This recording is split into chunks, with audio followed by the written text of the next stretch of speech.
Chapter. We're talking real money. Long, long ago, back when I was a young man, just a young pup, a little wet behind the ears. I was a stockbroker and a talk show host, and I always wondered how I would be able to retire. I did not think it would be possible, but now look at me. I don't want to. So, you Gen Xers out there, you guys are worried about retirement? Don't worry about it. Just don't retire. There, we've solved the problem. Hi, I'm Don. You're so helpful. Wow, what a great guy. Happy holidays, huh? Welcome to whatever we call this show.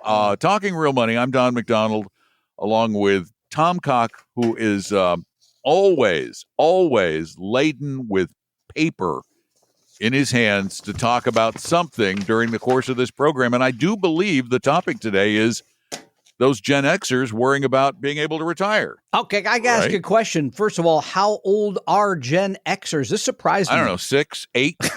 Well, they were at 12. one time. But since they're old, I think, but I'm not sure how old. Well, my wife is a member of this, between 44 and 59, believe it or not. I had no idea that they're like that old. And that's one of the points of the articles, like, hey, you guys are getting kind of old. You better start paying attention and thinking about retirement. What? Okay, so my kids then are millennials. Yes.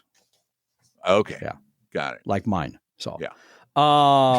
So most of them. Oh, no, God. I got others that aren't. I got to tell you, the fact that. that you're married to a Gen Xer, you married someone outside of your generation. I know.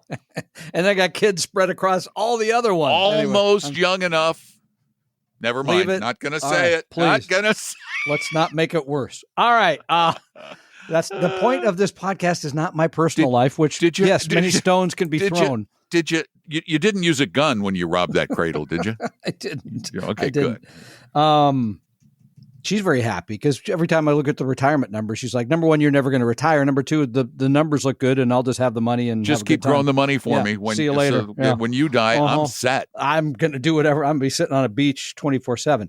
This is a fascinating topic because you remember this, right? When every sweat in retirement. Heck yeah. Well, but every doggone article said the baby boomers are never going to be able to retire. They don't have enough money. Yep. And I thought it too. I thought it for years, particularly in some of the entrepreneurial years. Yeah.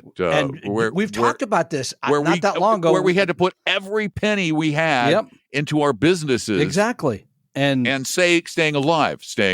Bingo. And so there were some really tough times, and it wasn't that long ago. No, it wasn't. It wasn't that long ago. But persistence paid off. It did. And it was actually after the age of 50. So those people who are in their 50s and think, well, I don't have a pension. All right, you don't have a pension because something only like 10% now of people work for private employers are going to have one. It's a nobody small has pensions. It's a small. Well, other than if you work in the public sector or a teacher or something like that, then you've got one, right? Okay, fair enough. And they haven't been savers. I mean, the numbers are astounding according to this. Only 43% of Gen X respondents say they can afford to retire at age 65. That's less than half, that's not I think. bad. I mean, how many baby boomers are actually comfortable retiring? I was going to finish that thought because this is the baby boomers, including my yours truly and Don, are now retiring, or a lot of them have retired, right? I mean, many, many, many millions of baby boomers, and the number of them retiring every day is a huge number. Now, they've either figured it out because baby boomers were big spenders for many years, not great savers. They even figured it out by a couple of things, right? Working longer, working part-time, figuring out how to save in their 50s. But remember, when you're in your 40s, you got all these other weird things. You got beyond the saving, you got to sometimes take care of your parents. You got your kids. You got the cost of college education, cars, groceries, all those things that are really kind of at the peak in those middle years because you do have so many people dependent on you. So it does make it harder to set aside the money. And so, yeah, that's fair to say that it's a lot of stress. We'll grant you that. But what I'm trying to get to is a lot of stress for us, right? That was never easy.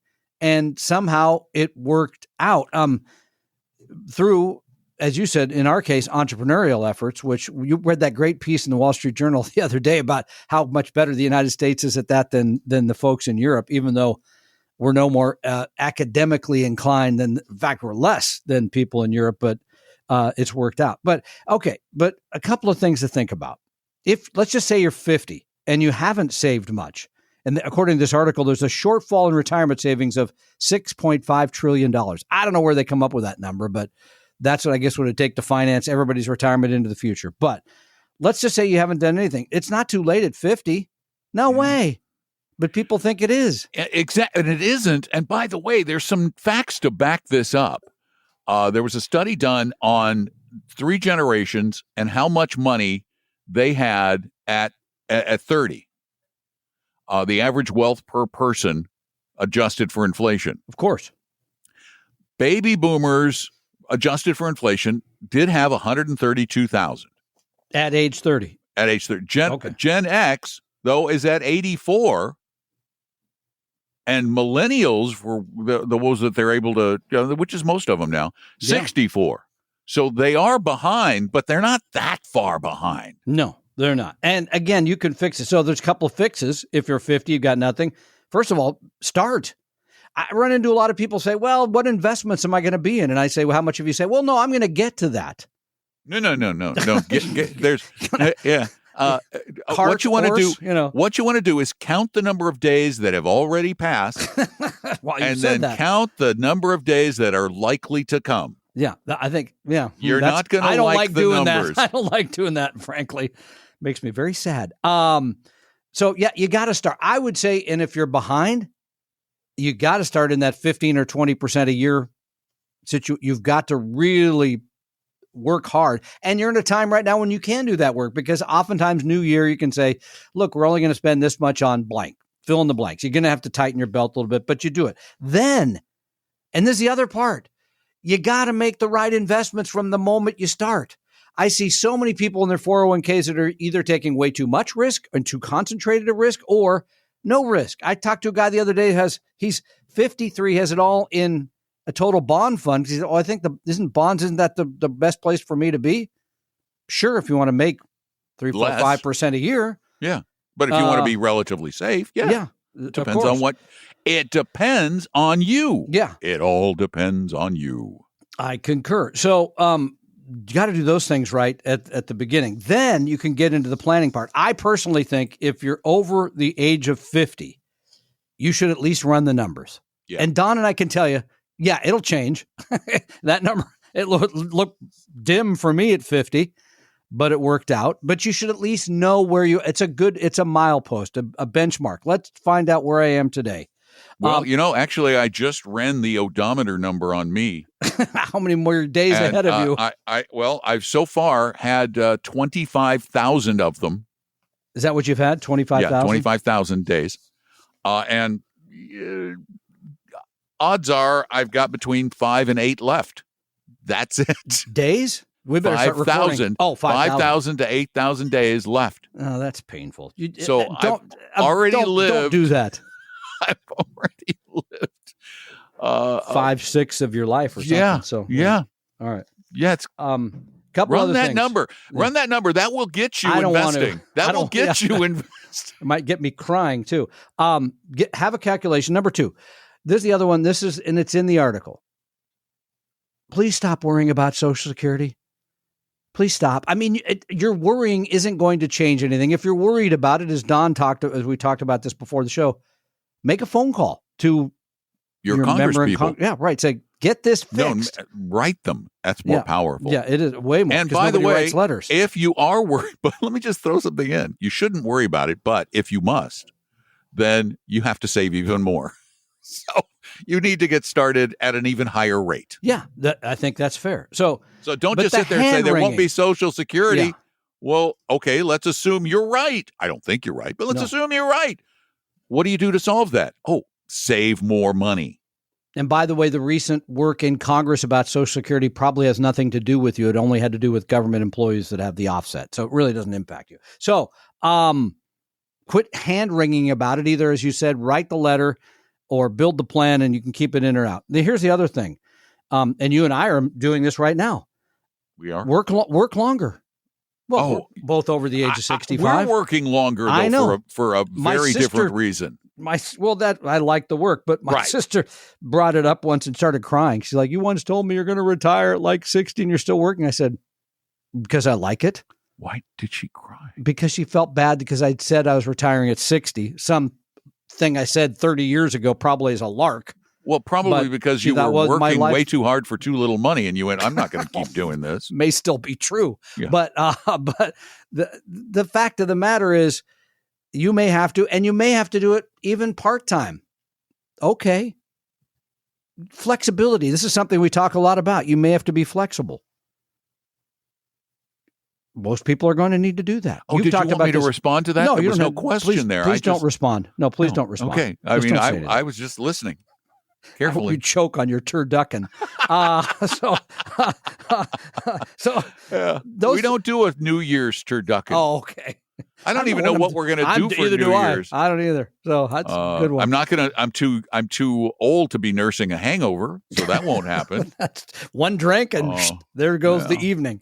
So it's not over if you're between 44 and 59. But it's close. Fewer days ahead than behind. I get it. I heard you. Yeah, that's painful enough. So get going. Yeah. By the way, it's almost a new year. So no, kind of, we're not making a joke of this. We are kind of, but we're not, because you really do.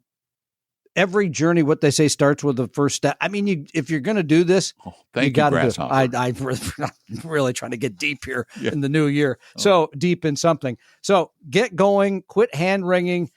At least look at the bell numbers ringing? And start. Oh wait, no, the season's over for that. Never mind. Well, don't bell ring. Get signed up for next year. There you go. All right. More cowbell ringing. More cowbell. Always more cowbell.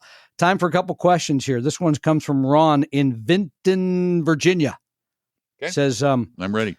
Don and Tom, I never miss your podcast and appreciate what you do. Well, thank you, Ron. That's heartfelt, and we appreciate it. I've used Paul Merriman. Bring him into this. Paul Merriman's ultimate buy and hold portfolio for 5 years, for years now. But now I'm getting older, as we just mentioned. I want to make things simpler. Instead of 5 international ETFs, I would like to use 2. Any suggestions of which 2 ETFs would give me the most international coverage, large and small cap? Thanks. How about just one for all of it? Oh, there you go. I mean, if you really want to make it easier, I am one. I can tell you, I'm doing this personally.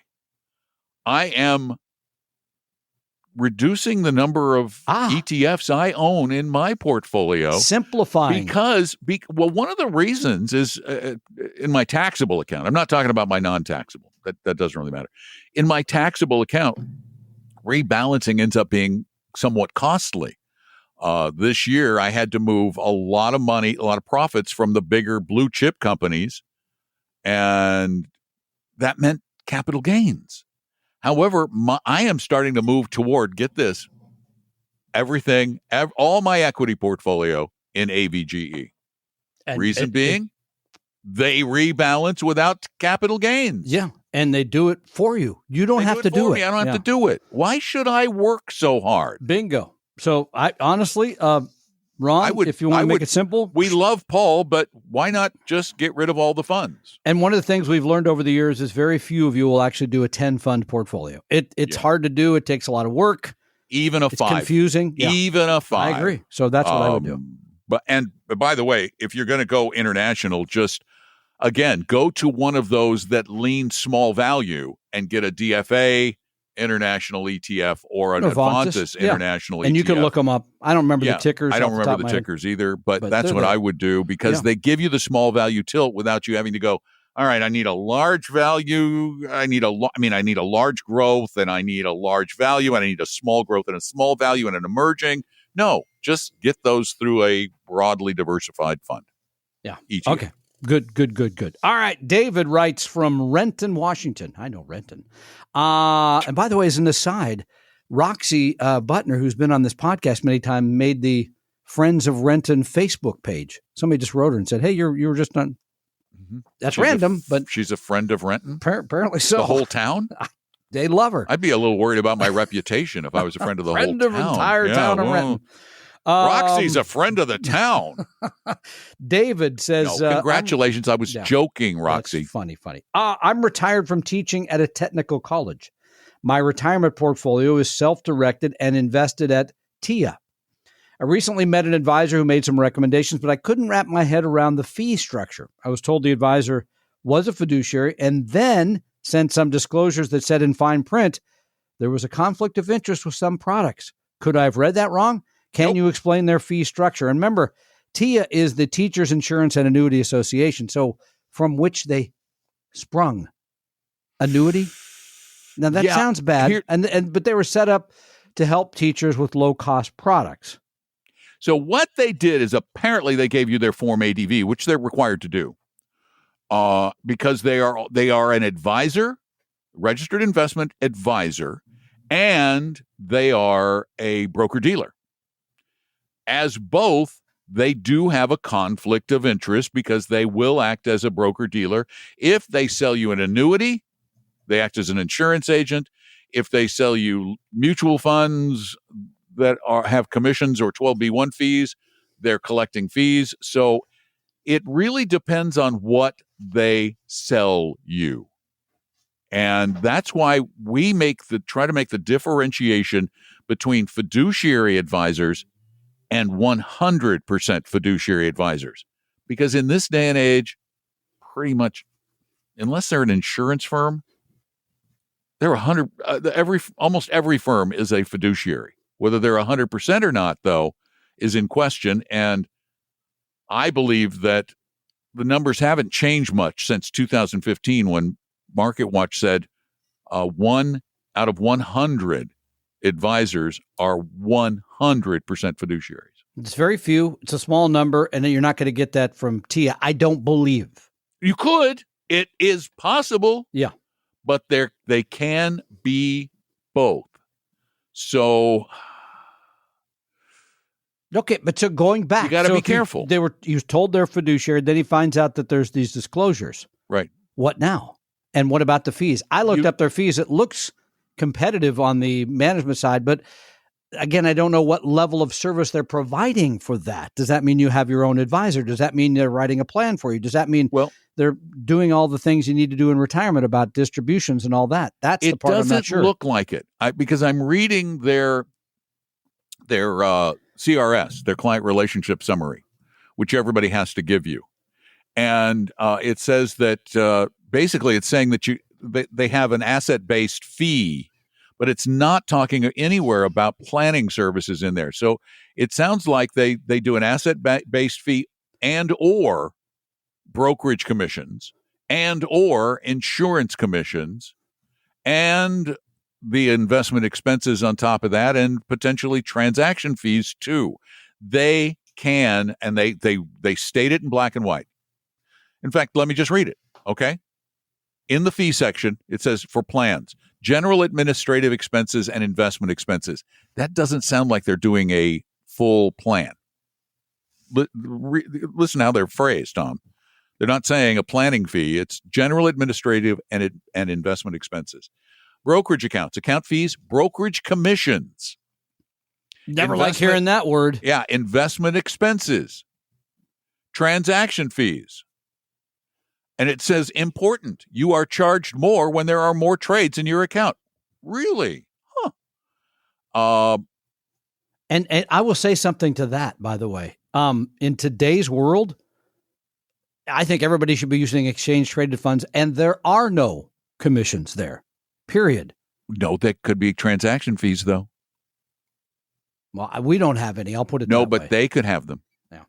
And they could have commissions because they sell as stocks, Tom. We don't. That's true. But full-service brokers can charge and do charge commissions on ETFs. That I would want to know that well ahead of time. Here's another thing I'd want to know. Because here's what we run into when we talk to people that go with these large institutions, Vanguard, Fidelity often, TIA, et cetera, is all those things that are going to be absolutely 100% critical are not covered, as you just pointed out, Don. All the planning, all the withdrawals, rebalancing, all that. And the level of help that you get in terms of the personal aspect of it, generally, I shouldn't say generally, usually is not as good. It's the same word. I'm not supposed to use that. Anyway, it's most of the time, it's not as personal. It's not as personal as you get from a fee-only 100% fiduciary advisor. It is not. Right. It's not. So here's what you need to do. Let's just make it simple. Cut to the chase. Anytime they suggest a product, a thing that you should put your money in, make sure you ask them, what are the fees and the commissions or what are the total costs of putting me in this? And get the ticker symbol of whatever it is just to verify. Go to Morningstar and make sure there's no commission and that you verify the transaction fee. Or not the transaction fee, the expense ratio. There you go. I would not use them for all those reasons. If that's all you have. Yeah. For some. Well, no, he's retiring. He can move the money anywhere. Yeah, he can go anywhere. But I'm just saying for people, generally, people, if they have to be with them, check it. But otherwise, no, I would not be with anybody, if you have a choice, who was not a 100% fiduciary advice provider. You want to be one of the cool kids in 2025? The cool kids from Arizona, California, Illinois? You mean day after tomorrow? Yeah, 2025. Well, then get on an airplane and fly out to Seattle for Retire Me 2025, February 8th. Going to sell out. Okay. Why am I even mentioning it? We're almost halfway sold. That's kind of surprising this early, but you can still get in on the action. Oh, yeah, it's going to be a fun day. Don will be there. I'll be there. Paul Merriman will be there. I don't need to go through the whole list. It's all at retiremeet.com, and you can learn about all those things we just mentioned: portfolio design, withdrawals, Social Security, Medicare, estate planning, consumer protection, all of that in one place, one time. Okay, you don't want to come to Seattle? You can do it virtually too. Yep, both of those places. So February 8th, 2025 in beautiful Bellevue, Washington, where we promise sunshine. Or on the beautiful online. I didn't say guarantee, by the way. It said promise. So our virtual, either way, retiremeet.com. Join us. Sold out event the last 10 years. I think it's 10, right? We did 10. Yeah, this will be 11. This will be 11. So this is 11. Get in there, and we'd love to see you. Okay, we would. Thank you. And if you need more help with money, if you want to ask us questions, hey, it's so easy. Just go to talkingrealmoney.com. Click contact us, and you can type a question in it, or you can record it. You can also call us every Saturday at 855-935-TALK. Every Saturday we do a show on a station in the Seattle area, and you can call that. Doesn't matter where you live. I know. And then we turn it into a podcast. We had people from Ohio call recently. We had people from Pennsylvania, all over Florida. Remember, we had somebody from Miami. So, yeah. So join us. Call us, 855-935-TALK, 3 to 5 Eastern Time on Saturdays. Thanks for being there. Please tell folks. Please enjoy the rest of your holiday. Please take really, really good care of yourselves, because we can't afford to lose a single one of you. No. Ever. You must be eternal. More days ahead. Yeah, add more days. Add more days to your list so you can keep listening. Please. I'm going to try and go add some more to mine right now. And then I'll be back in a little bit with that guy there talking real money. The opinions and views expressed on this podcast were current on the date recorded. Opinions, estimates, forecasts, and statements of financial market trends that are based on current market conditions constitute our judgment and are subject to change without notice, including any forward-looking estimates or statements which are based on certain expectations and assumptions. Although information and opinions given have been obtained from or based on sources believed to be reliable, no warranty or representation is made as to their correctness, completeness, or accuracy. Information presented on the podcast is not personalized investment advice from Appella Wealth. The views and strategies described may not be suitable for everyone. This podcast does not identify all the risks, direct or indirect, or other considerations which might be material to you when entering any financial transaction. Past performance does not guarantee future results, and profitable results cannot be guaranteed. We hope you realize that the information provided on Talking Real Money is for informational, educational, and hopefully enjoyable purposes only. The podcast is not trying to get you to buy or sell any financial products or securities. Instead, the program is provided as a public service by Appella Wealth, a fee-only registered investment advisor.